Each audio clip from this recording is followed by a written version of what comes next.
Time now to welcome in the star of the playbook and the maestro, Emory Hunt and Larry Hartstein. Fellas, let's kick things off here with a big divisional game between the Steelers and the Browns. Mike Tomlin, he's a cash cow against the spread in divisional matchups with a record of 19-6-2. But the Steelers have kept it close so far against the Pats and the Bengals. So a 4-point cover isn't exactly a lock. Larry, how are you attacking this one? Yeah, well, Mike Tomlin is historically amazing in the underdog role. And, Joe, you had some big news there about Myles Garrett not practicing. They absolutely need him on the field with no Jadeveon Clowney. But I look at the other side, and T.J. Watt has missed 5 games in his 6-year career with the Steelers. Steelers 0-5 in those games. They did not have a sack against the Patriots. He is worth so much to that Steelers defense.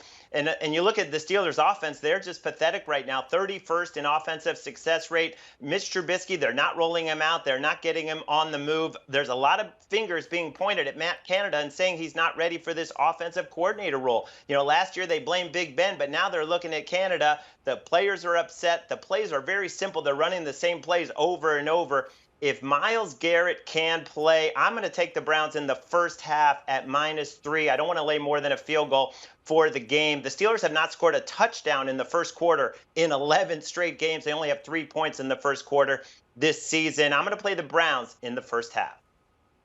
I'm going to keep it simple. I'm laying these points with Cleveland. Reason being, you got Mitch Trubisky versus Jacoby Brissett. That's a win for Cleveland. You got those two outstanding tailbacks for Cleveland versus Pittsburgh's defense that really has struggled to stop the run. That's a win for Cleveland. And you have Mitch Trubisky throwing against a very good active secondary that can take the ball away. I like those odds for Cleveland, even without Myles Garrett, even without Jadeveon Clowney.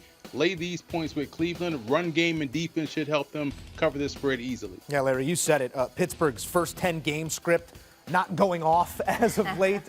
When it comes to scripting plays, Mike McDaniels, he's got a couple weapons out there right now that he's drawn them up nicely for. You know, there are statements and then there are arrivals. Sunday, 2 in the Finns. They sent one to the entire AFC, but this week is really an opportunity to meet a bigger moment. That high-powered passing attack taking on the current king of the hill. Divisional matchup always adds another layer. Buffalo here given 5.5, totals 53.5. Larry, does Miami rise to this specific occasion?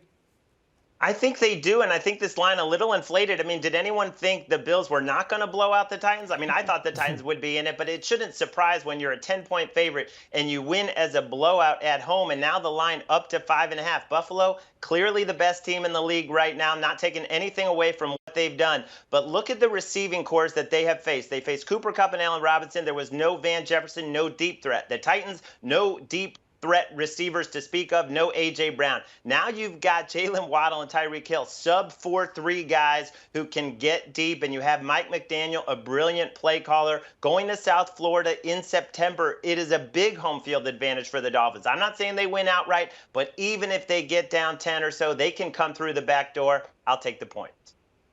I like how Mike McDaniel is all of a sudden a brilliant, genius play caller when he just decides, hey, my 2 fastest guys, just run as fast as you can, and we're going to throw it deep down the field. What we forget about that Ravens game is the fact that they were down 35-14 at one point, and also Baltimore couldn't get to the quarterback. Guess what Buffalo does?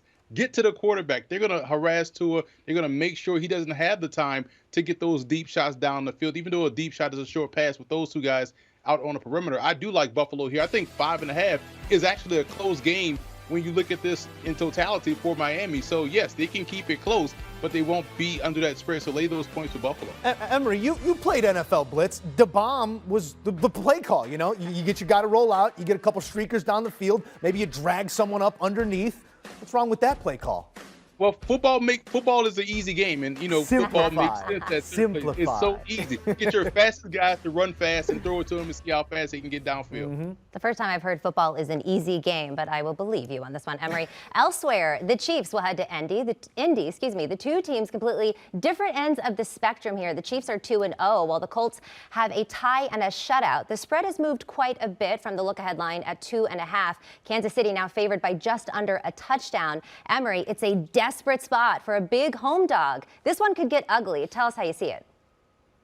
Yeah, it can get ugly real bad and real quickly, Katie. When you think about Indianapolis, it's where old quarterbacks go to pass away. You think about all the washed quarterbacks they've gotten the last 3 times they went out for a quarterback, and I forgot that they had Jonathan Taylor. Why? Because they didn't give him the football last weekend. Why are they forgetting their best player? I think that's their best route to keep this game close. It won't happen. I like the way the Chiefs are heading. Yes, they'll be without a Gay at linebacker, but at the end of the day, they still have the best quarterback in this game. They still have a very functional offense. I don't know what's going on out in Indy offensively, but they have to figure it out pretty quickly, but it won't be in this game.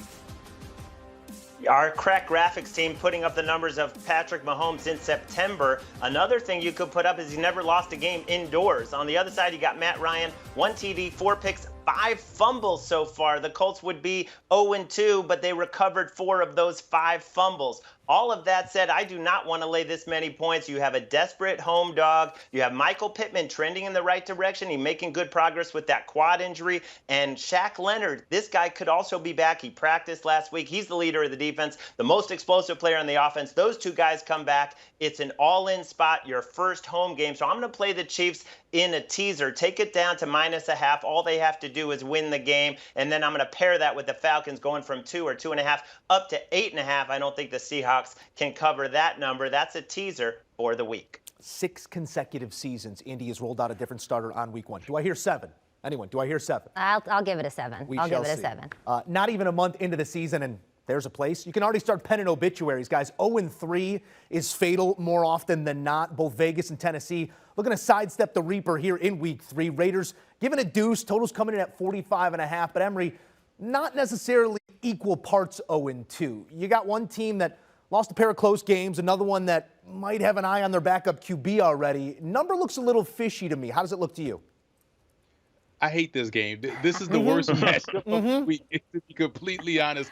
2 awfully playing football teams in terms of clutch situations. My goodness, somebody's going to win, but I do feel like it's going to be the Raiders. So I would lay those points with Vegas. I can trust Derek Carr a little bit more so than Ryan Tannehill. And I'm willing to say last week was an anomaly. You don't face a quarterback that can scramble around all day hit with that baby cartoon speed that Kyler Murray has. You won't get that in this game. You'll get Derrick Henry. All you have to do is beat him to the point of attack and force him to cut back, and that's a win for your defense.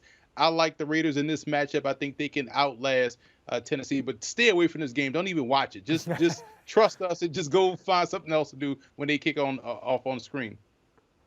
Emory, I can't wait to watch this one. Seriously, I would love to make a case for Mike Vrabel and the Titans. I mean, coming home after being embarrassed on national TV, it's an all-in desperation spot, and Mike Vrabel historically has been terrific as an underdog, and I think he has a coaching advantage over Josh McDaniels, who took his foot off the gas, had a 20-0 lead. He stopped throwing the ball, and it came back to bite them with a crushing loss to Arizona at home. But all of that said, when you lose Taylor Lewan, your left tackle, the Titans were in the game yesterday.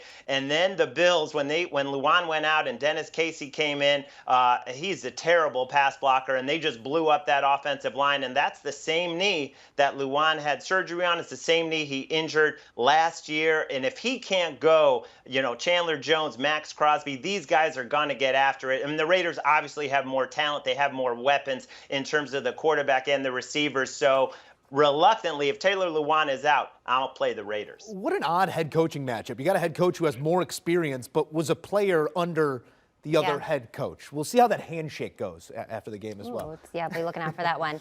As the saying goes, scared money don't make no money. It's time for you to give us your all on the line wager, the bet you feel most confident in for week 3. Emory, who you got? Well, Katie, you're new here, so listen. Joe remembers this conversation. Remember we talked back in the summer, and it was Texas is back, the U is back, and everybody believing in Kirk Cousins. All 3 have and I hurt my back. Far. That's it. Bingo. There we go. So now we look at this game against the Lions. I'm going Lions +6 on the money line. Their defensive line beat the brakes off Philly up front. They ran roughshod last weekend, and we saw their offense start to get into gear against Washington. So I think they're playing their best football right now, which is good for a young team that's trying to develop an identity. I think we'll see last week's loss for the Vikings becomes this week's loss and problem for Minnesota. So I love the Lions here, +6 and on the money line.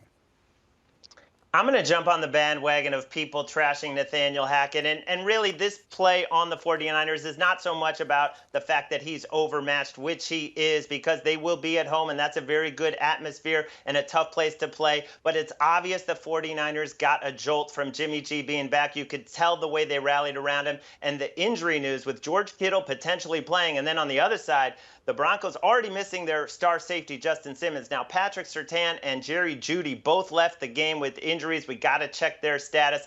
The injury news looks good. The 49ers just have to win the game, basically. This line has already swung. I would get it. I got it at Pick'em, but I would definitely get it before it moves all the way to 3. What a coaching mismatch when you have Kyle Shanahan, who's not in the postseason where he tends to get a little bit tight, but in the regular season against Nathaniel Hackett, I love the 49ers on Sunday night. Well, you know, I love that pick, Larry. All right, thanks, fellas. Let's go ahead and recap those picks.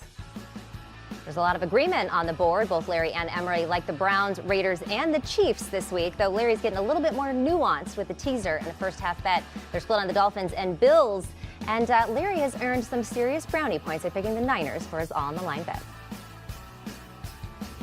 And let's bring in 2 members of the Pick 6 podcast, Ryan Wilson and Will Brinson, for more Week 3 betting advice. Packers at Bucks. This spread dipped under 3 with Tampa favored by 2.5. Over under 41. Fellas, this could be the last time, the last meeting that we see future Hall of Fame quarterbacks Tom Brady and Aaron Rodgers together. Ryan, who you backing? Listen, I say this at the risk of sounding like an idiot, which isn't uncommon if you listen to the Pick 6 podcast, but I've been fading Tom Brady for about a month now. Again, it's blown up in my face. Week 1, he went absolutely off. Last week, he was more like a 45-year-old. Thankfully, he had Jameis Winston on the other side. And meanwhile, Aaron Rodgers, as we know, sometimes doesn't show up for games, and sometimes he's disinterested, and sometimes he checks out mentally at halftime. And that's what happened in Week 1 in that loss. Last week, he showed up, and he made things look like we thought they would look against Joe Musso's Bears there. So I'm rolling with Aaron Rodgers. I think he has more of a grudge than old man Brady. These are two old it's basically Grumpy Old Men remade for 2022. We saw Akeem Hicks is going to be out. Mike Evans is going to miss that game because of suspension. I think Aaron Rodgers is getting more comfortable with those young wide receivers. He's going to continue to lean on Aaron Jones. And that defense actually is really, really good. And I think they'll frustrate Tom Brady more than what we saw the Buccaneers do to Jameis Winston when they face off against Aaron Rodgers. So I'm taking the Packers here.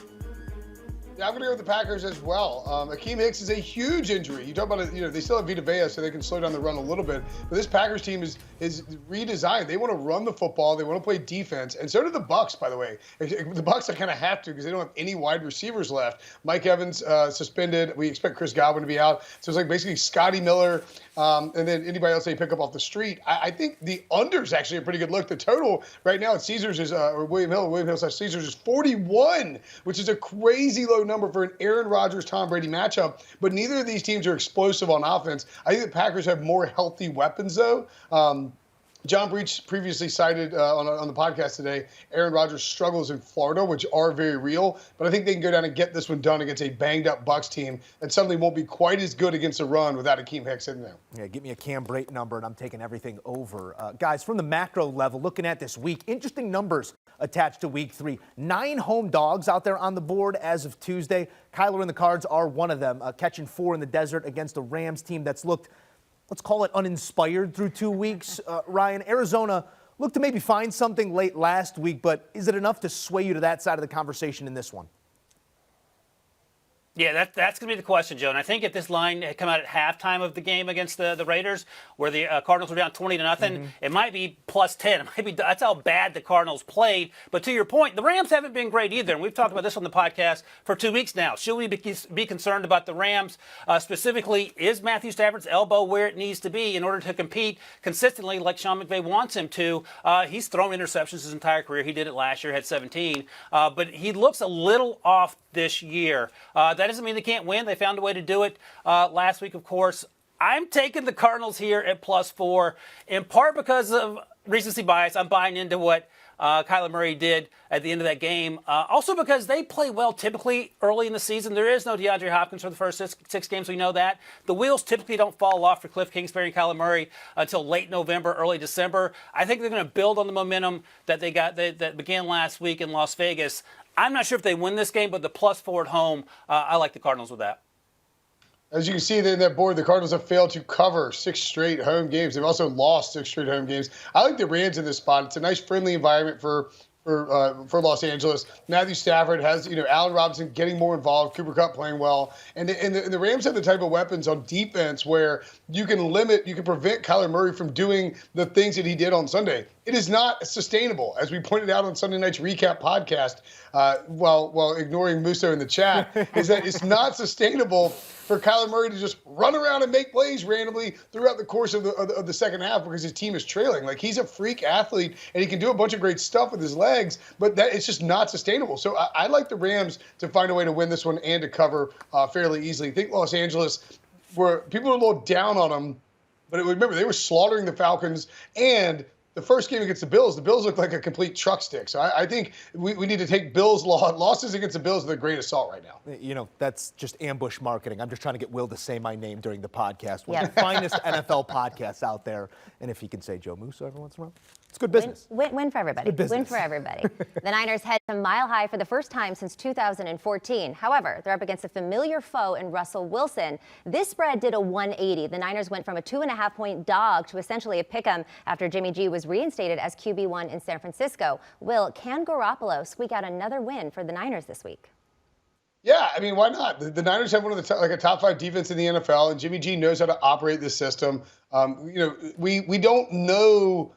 We don't know what Trey Lance would have looked like with a full season, or even really like a full game of playing this offense. But remember, when Kyle Shanahan's offense is operating at its finest, it's getting guys like Deebo Samuel and Brandon Ayuk open in space and allowing the quarterback to be a point guard. The upside was with Trey Lance was that he would be this super athletic, capable of running point guard as well. Now Jimmy G gets to do what he does best, which is pick apart opposing defenses. The Broncos are not nearly as good on defense as they were when Vic Fangio was running the team, and I am still not sold at all on whatever Russell Wilson and Nathaniel Hackett are doing on offense. I firmly believe they're basically calling the play twice, and Russ is like, because he demanded a trade and wanted to play somewhere where we got the opportunity to do something. He's the one deciding what the play is going to be, and that's what's causing the holdup with those delay of games. I will take the Niners all day here. I see the old Nathaniel Hackett lobby is strong with Brinson. I've never seen someone come out and blame Russ Wilson for Nathaniel Hackett's inability to manage a game. I mean, listen, Vic Fangio, and we joke about this on the podcast, is sitting at home and going, I got fired for this guy? Like, what were they possibly thinking? Last year they had 2 delay game penalties all season. They've had 3 in the first 2 games. You can blame Russ or Nathaniel. It doesn't matter. The end result appears to be the same. There's also Russ's finger, which we don't know if he's 100% healthy. I'm surprised Brinson didn't mention. He was talking to Brady Quinn on the podcast about it, and Brady said it takes a while to recover from that thing, and maybe Russ isn't 100%. That, in addition to Nathaniel Hackett apparently learning how to coach football 2 weeks ago, that's a real problem. Part of me thinks that you could put Trey Lance out there in a wheelchair and he would have success against the way this Denver team's playing. It's been bad, but I think Brinson's right. I think Jimmy G, who I haven't supported as much as I should have, he looked great last week. I think he's in the best case scenario. No pressure on him. He'll come out there slinging. And I think Brinson's right in terms of taking the 49ers here, because I don't know who this Broncos team is right now. Katie Mox, outstanding addition to the team, and an astute observation before this one. Will Brinson, Ryan Wilson, essentially the same name, just backwards, but they are on the same side of that pick as well, guys. We're also going to get that kind of blows my mind. We'll dig into that one later. We're going to get the Jags and the Chargers as well, as LA's going to embark on one of the friendlier stretches of theirs or anyone else's schedule for that matter. Take a look at it. It's pretty bad. Key number on this one with the Bolts laying a square 7. Totals coming in at 48. Will, how are you attacking this opportunity? I don't know how I ended up being the Jaguars guy here at CBS Sports.com when we got that tiny tan fella who lived there for so long hanging around the house. But here I am pumping up the Jaguars to win the division and thinking that they could even go out there and maybe make some noise against the Chargers. I think if you like the Jaguars, which I do, now is the time to take them, because we don't know what the deal with Justin Herbert is going to be. He has some kind of potential rib side injury that we'll find out more about on Wednesday. If he's listed as doubtful or even questionable, I think this line comes off the board. And if he ends up not playing, which I think is a distinct possibility, if you're the Chargers, you want to gamble, think you can beat the Jaguars, with Chase Daniel in there at quarterback, then maybe you end up seeing this line at like Chargers -3, Chargers -2.5. I like the Jags. They've got a great pass rush. They've got a They had not Urban Meyer coaching the team, and Trevor Lawrence played his best game as a pro last week. Trevor Lawrence is one of the best prospects we've ever seen to come out of college football, and all of a sudden everyone's writing him off because he had a year with Urban Meyer. He looks like he can get back to where we think he should be. Give me the Jags. Numb. NUM, not Urban Meyer. I think that's exactly the storyline there. That's not bad. As Brinson coughs up from all the smoking he was doing before the segment. So Those Slims, I tell you. But here's the thing. I'll tell you this. Brinson is pro Jaguars through and through. He has been for the last 2 weeks, and they played well last week. Credit to them. I love the Chargers. They were my Super Bowl pick prior to the season. I don't want to come off that, but here's my big concern, and I'm picking them at this -7 number, assuming Justin Herbert's going to be out there, and that is a big if, as Brinson noted. But here's my other concern. Where's Brandon Staley? The guy that went for it on every fourth down last year, a lot of times with success, sometimes to his detriment, is nowhere to be found. They are punting left and right on 4th and short, kicking field goals inside the 5-yard line on 4th and goal. And that has me wondering if he's shook mentally in terms of how things unfolded late last season with those 4th down calls. So I want to see him get back to his aggressive play calling. They have the playmakers everywhere on the field to help out Justin Herbert. He has to obviously be healthy enough to play. That defense is really good. I think it'll be a tough game for the Jaguars. They could certainly keep it close, but I'm going to take the Chargers here at -7. There have been some hot takes and bold statements said so far, but the time has come to put it all on the line. Best bets for week 3. Ryan, you're up first. How are the Steelers +5? I mean, yeah, they played in Cleveland, but did anyone see how that Browns game ended? Now, granted, the Steelers have scored exactly 2 offensive touchdowns in 2 games. They have 3 touchdowns in the first quarter. 3 touchdowns, I think, in the last 11 games. Some crazy stat where the offense has been absolutely putrid. Offensive coordinator Matt Canada is on the old hot seat, so to speak, at least from the viewpoint of the fans. That said, the Browns are Brownsing it up. They're an absolute train wreck. Nick Chubb, for some reason, is having to apologize for the defensive secondary getting toasted by Joe Flacco in the final 92 seconds. It's not Nick Chubb's fault that the Browns lost that game. Cade York missed an extra point. They could have tied it anyway. So I like the Steelers here at +5. Yes, they're on rocky ground offensively, but there's no question who the leader is in the locker room. No one is sowing dissent, and you feel like the Browns are just one bad loss away from the whole thing just going sideways like it typically does for the Cleveland Browns, although usually later in the season. I am going to go with the Detroit Lions over.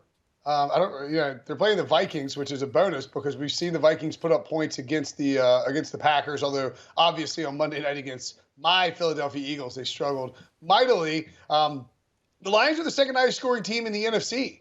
They have scored 70. They've combined with their opponents to score 73 and 63 points respectively in the first 2 weeks of the season. The total here is 53, and that's really high for an NFL game. It should be higher. It should be like 56. The Lions don't ever stop trying to score. They don't have a very good defense, and they're more than willing to get into shootouts or come back from huge deficits or to allow other teams to come back from a huge deficit. This is going to be another high-scoring game. I'm 2-0 on my Lions over bet so far this season. I'm going to keep riding it until they make it like 60 or 65, or they have to go up against the Broncos, who apparently stink. Guys, fantastic stuff. As always, we say thank you to Will Wilson and Ryan Brinson. Thank you. Go ahead and recap these picks. They're on opposite sides on a lot of this. We've got Will choosing the Buccaneers. Ryan likes the Packers for Packers at Bucks. Rams at Cardinals. Again, opposite Cardinals and the Rams for our guys. They're in lockstep on the 49ers, which you know makes me very, very happy. Take a picture of this. Good picks on here. Do you want a sports network that delivers everything that matters about the game? The highlights, the picks, the instant analysis. No yelling, no fake debates, no politics. Hit the subscribe button and never miss a moment.